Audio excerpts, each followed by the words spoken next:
you. And I will now introduce Dr. Tarjani, who's a well-known oculoplastic and orbital surgeon internationally, and she's currently at LV Prasad, where in addition to being a consultant in the Department of Ophthalmic Plastics, she's the Associate Director of the Hyderabad campus. And orbital and socket surgeries has been one of her passions, which she has been involved with for over a decade now. And she'll be talking to us on multiple things. Thank you, Akshay and Shahid, for holding the fort while I was away.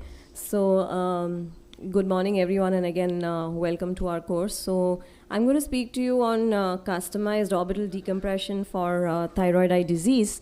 I have no financial disclosures to make. You'll see certain full-face photographs of my patients for which we have the consent in place. Now, the points along which I'm going to talk to you are listed on your right side. These are the 10 points along which I'm going to cover this talk. I'm essentially going to take you through why we do what we do in orbital decompression. So there are several types of orbital decompressions. You would have heard about this: 1 wall, 2 wall, 3 wall, 4 wall. So these are essentially the bony orbital walls where, it's the medial, lateral, and the floor. These are the 3 walls. And the 4th wall actually is the intraconal fat, which can be removed to reduce the proptosis. So you're essentially, imagine an ice cream cone which is narrow, and then you have that dollop of ice cream on the top. If you were to make the cone wider, obviously the dollop of ice cream is going to sink inside. So that's essentially what we do in orbital decompression. And whether you choose 1, 2, 3, or 4 walls would depend obviously upon the severity of the proptosis. The more the eye is proptosed, the more you need to decompress to let that eye sit back into the orbit. So these are the 4 walls, and as a paradigm, what we usually do is when you have very minimal proptosis, you can get away by just removing the intraconal fat surgically so that the eye goes back in position. If you have more than that, you add on the lateral wall, even more add on the medial wall, and then last address the floor. Now, why do I say this?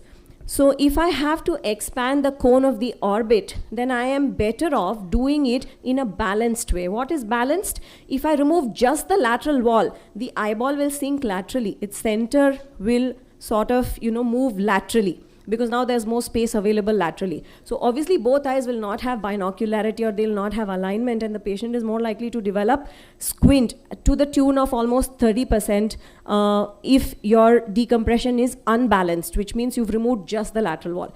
But suppose along with lateral wall, you remove a little bit of medial wall also. So what you've done is you've expanded the orbit, and the eye still remains in the center. It does not move either medial or lateral, and hence binocularity is better maintained, and patients sort of do not tend to have more diplopia post your surgery. So it would be awful if a patient who's come for a cosmetic indication is left back with debilitating diplopia, isn't it? So they wouldn't want that, and hence you have to put all these considerations into place before you consider what you're going to do for patients with thyroid eye disease.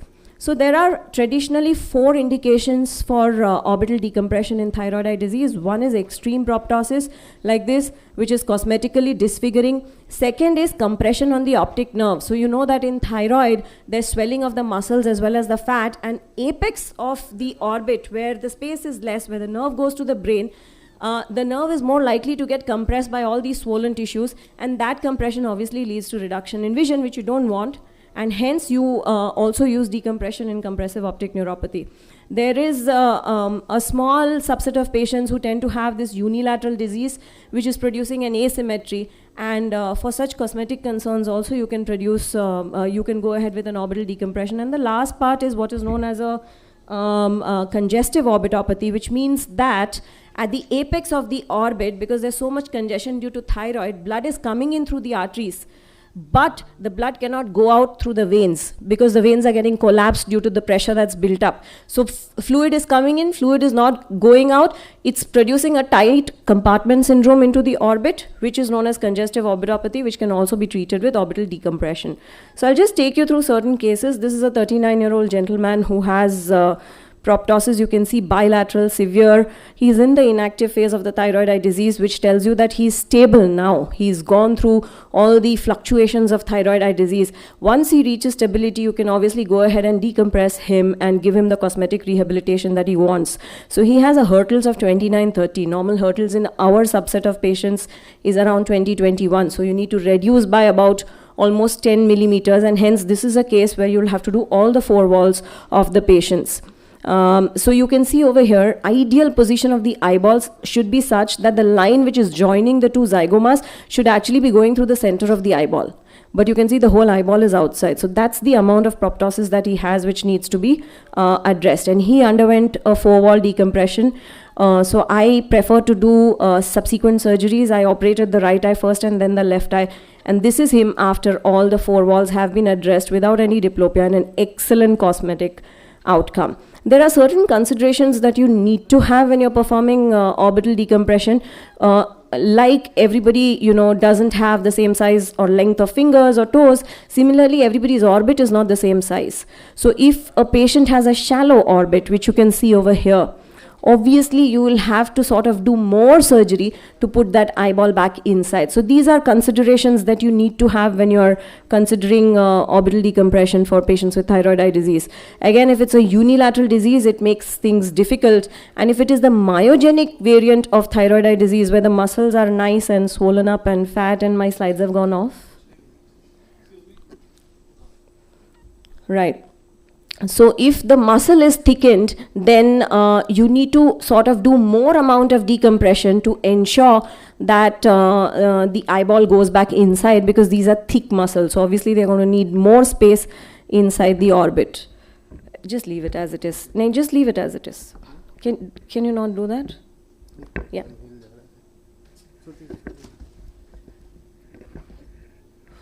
Just hold it there. Yeah, okay.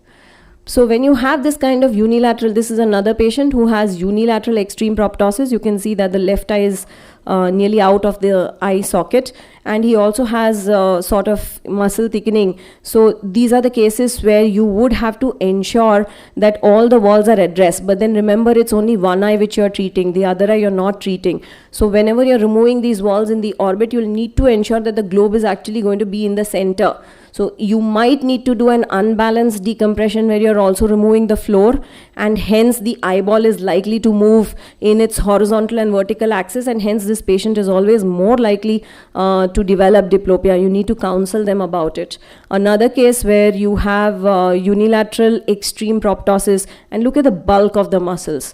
So these are cases where you will have to put in all strategies that you have in place, like going for the absolute deep lateral wall, removing all of this so that the middle cranial fossa is the only bone that is left. The orbit has to have that much space for expansion, drilling into the lacrimal bone and creating a keyhole there, and also drilling along the basin of the inferior orbital fissure.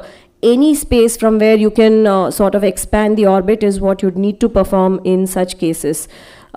Certain other patients who have cosmetically disfiguring proptosis, like this gentleman who is very bothered with this inferior scleral show. He is not so bothered with the proptosis which he has, but the inferior scleral show is disturbing him. You might need to consider adding a lower eyelid retractor release so that the inferior eyelid also comes up into position. Certain patients like this who have thyroid eye disease with hooding, you can at times consider customizing the surgery such that you're not only reducing the proptosis, but you're also forming the eyelid fold. So you can see over here that we've done a fold formation on both the sides. This is just 1 week post-operative. You can still see the sutures over there. So for this minimal amount of proptosis, all we've removed is the intracorneal fat from this patient.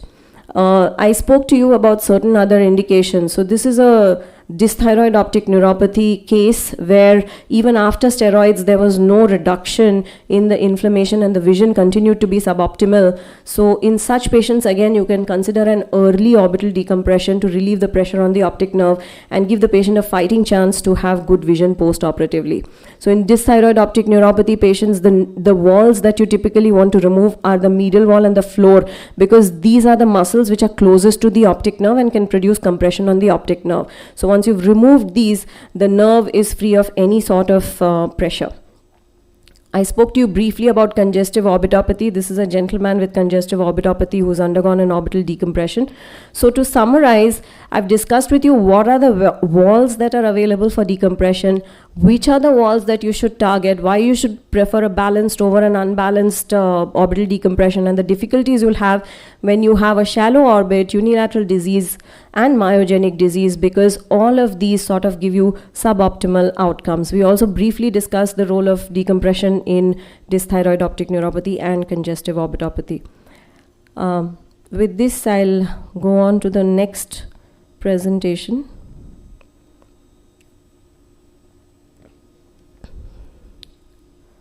Okay, so, right. So there's quite a bit happening in the field of orbit. And I'll briefly speak to you about what are these things or what are these advances that we are seeing these days. So again, the topics along which I want to speak to you are listed on the right hand side, and I'll briefly go through these 10 points. Now remember, everything as far as science is concerned is about a perspective. So what I see as 5, you might see as 7. So this is my prism of looking at things which I am projecting to you today. And this is the way I like to think about orbit. So it's not absolutely sacrosanct, but I'll just show you certain things that I do in my practice which give me good results. So like we all know, the role of the orbit is to protect. It has several facial buttress systems. What are these buttress systems? These are actually areas which reduce the weight of the skeleton, so the sinuses and all of that. So they protect. The whole purpose of the entire facial skeleton is primarily to protect the eyeballs, and the second function is to give you a structure along which you can have your soft tissue which give you the facial expressions. So what are the kind of fractures we see in the orbit? You can see several complex fractures like this, where the zygoma and the maxilla are involved. Shahid showed us certain excellent cases which he's managed. You might see a fracture along the medial part of the orbit, which is known as the nasoethmoid fractures. So that's the medial wall and a part of the floor getting affected. These are fractures which are along the skull base, and these are quite difficult to treat. You can have a significant proportion having CSF leaks, and you might need to team up with a whole lot of surgeons to give the best outcome to your patients.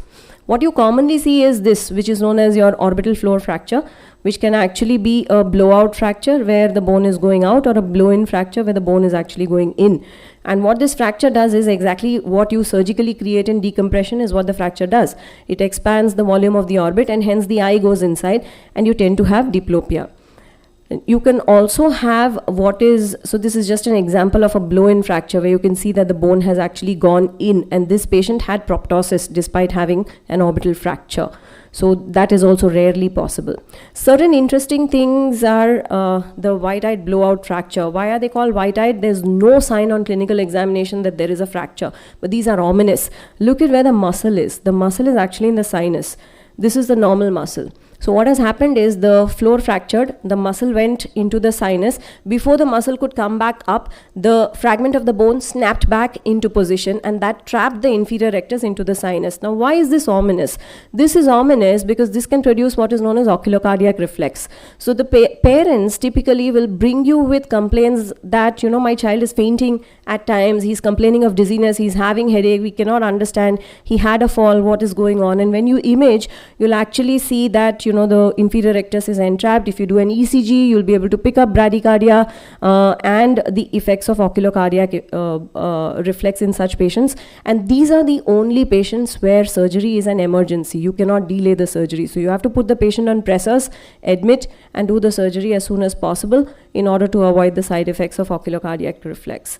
And several of us who practice in institutes tend to see these kind of complex pan-facial fractures where you'd have to have an entire team that can help you with the corrections. So when you have an orbital fracture, you need to consider immediate correction for anything that is like a white-eyed blowout fracture. You can see over here a child who cannot elevate the right eye, but otherwise the eye is absolutely fine. He cannot even depress the right eye completely. This is because the inferior rectus is trapped in the sinus. So other than this limitation of elevation, you'll clinically see no other sign of fracture.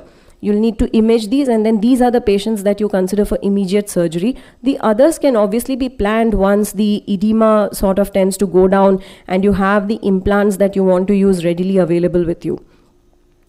So this is the part which I really wanted to show you. There are several hidden incisions in the orbit that you can use.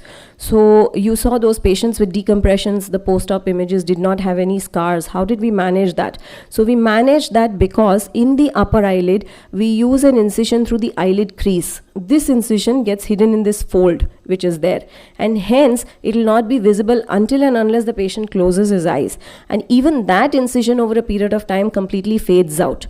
Similarly, to access any part of the inferior orbit, we use a transconjunctival incision which goes from the conjunctiva right into the orbit, and to access the medial wall we actually use what is known as a transcaruncular incision. So it's an incision on the conjunctiva, sorry about that, which actually takes you right towards the apex of the orbit. So these are the three hidden incisions along with which we can go ahead and perform whatever sort of orbital surgery, whether decompression or reconstruction of the orbit that we want to perform.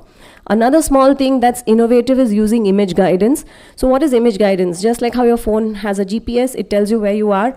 This equipment tells you where exactly you are in the orbit while you're operating. So it will give you the three-dimensional sort of location of where exactly you are while you're operating the patient. So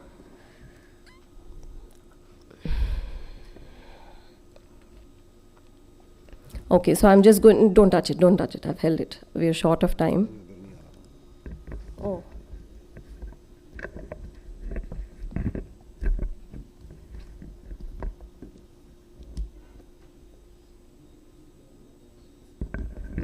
Ye loose hai.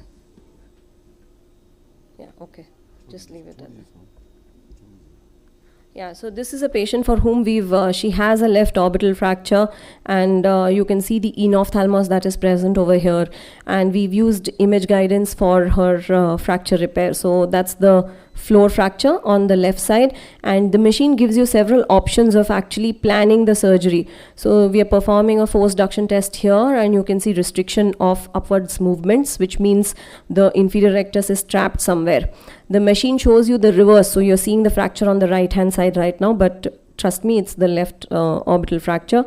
So we are just trying to outline the fracture on the machine and see what is the extent so that we can reconstruct the orbit appropriately. You can do several things, like you can mirror the normal orbit on the other side so that you understand where exactly to place your plate for treatment of these fractures, and that will give you the most accurate sort of outcome. Okay, I sort of missed those steps. I'm hoping it'll play. So this is the actual surgery where we are taking the transconjunctival incision. After the incision has been taken, the floor is exposed. This is the navigation probe. So we are using the probe to understand where exactly the fracture is, and then we are configuring the titanium plate and placing it inside, and eventually again checking with the help of the navigation probe if the plate is where we want it to be, and finally then sort of securing the plate with the screws. So this image will show you what exactly we did. This is the plate going in, and this is the navigation probe. So the navigation probe is actually telling me that this is the location where the plate is sitting, which is good. You see those red marks there. So the floor is fractured. The actual floor right now in the fractured state is here, but with the use of navigation, we've been able to bring the floor back into the normal position where we want it. So that's the use of navigation. The only last part I want to show in this is 3D printing, where we actually print life-size models of the patient's skull, whether it's a normal skull or a fractured skull. You can do this if you have the technology skills with the help of few sort of readily available softwares which are free to download, and you can play around with the CT scan to create the 3D model, to print the 3D model if you have the facility to avail a 3D print. These are actually commercially also available, and they only charge about 5,000 to 6,000 to print a model of the skull. So here you're seeing the orbit of the left side. We've sent the command to the printer, and this is actually how the printer works. It lays down that entire file layer by layer. the exact opposite of what LASIK does, where it removes layers of the cornea layer by layer. Here the bone is being laid down. You can see that this is the contour of the orbit, and this is the support material which is holding the orbit. You then put this in a water bath, the support material dissolves, and it leaves you with just the orbit, and then you can play around and craft all sorts of implants. You can also readily do this by companies which help you in creating patient-specific implants. So you're seeing over here a patient post mucormycosis has loss of the floor and the lateral wall. The rim is not present on the left side, and we want to give him a patient-specific implant to build that area up.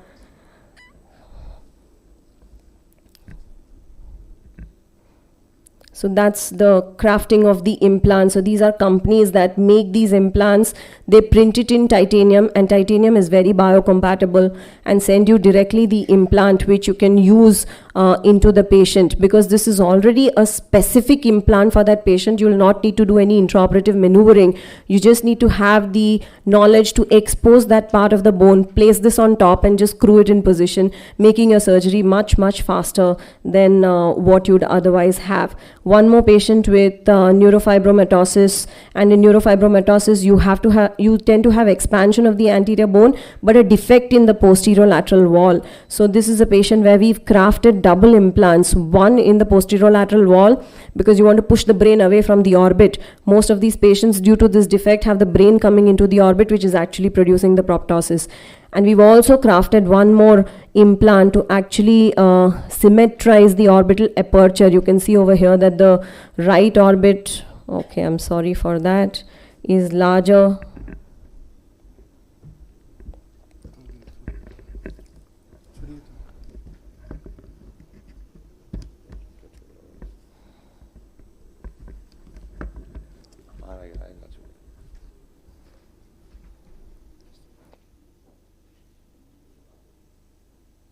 So that's the second implant that I was talking about, where the orbital aperture has been symmetrized to match the other side as well.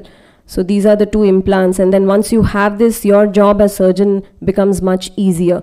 The last part that I want to show is this another complex case that has a large frontal defect. The frontal bone is absent along with the roof of the orbit, which is also absent.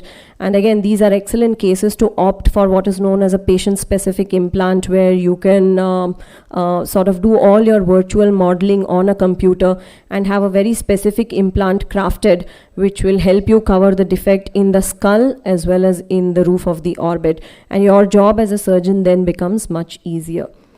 So I think we are at time, and I'm going to end with that. So I've spoken to you about the several nuances in the management of orbital reconstruction, the hidden incisions, the image guidance or the navigation guidance, and the 3D printed implants which are available to any orbital surgeon. Thank you so much. What was the material of the Medicaid implant? Titanium. You can ask for, there are two materials available. One is titanium and one is PEEK, polyethyl something. PEEK is supposedly more biocompatible but is also more expensive. So when you outsource this to a company, you would typically be charged something like 50 to 70,000 for an implant. But if you have the skills to do it in-house, and if you have a printer, so it's the cost of the printer, or you could even sort of do the virtual planning yourself and then outsource the printing to several agencies that have 3D printers, just like how you get photocopies done. So then the cost tends to become much lower. Thank you so much.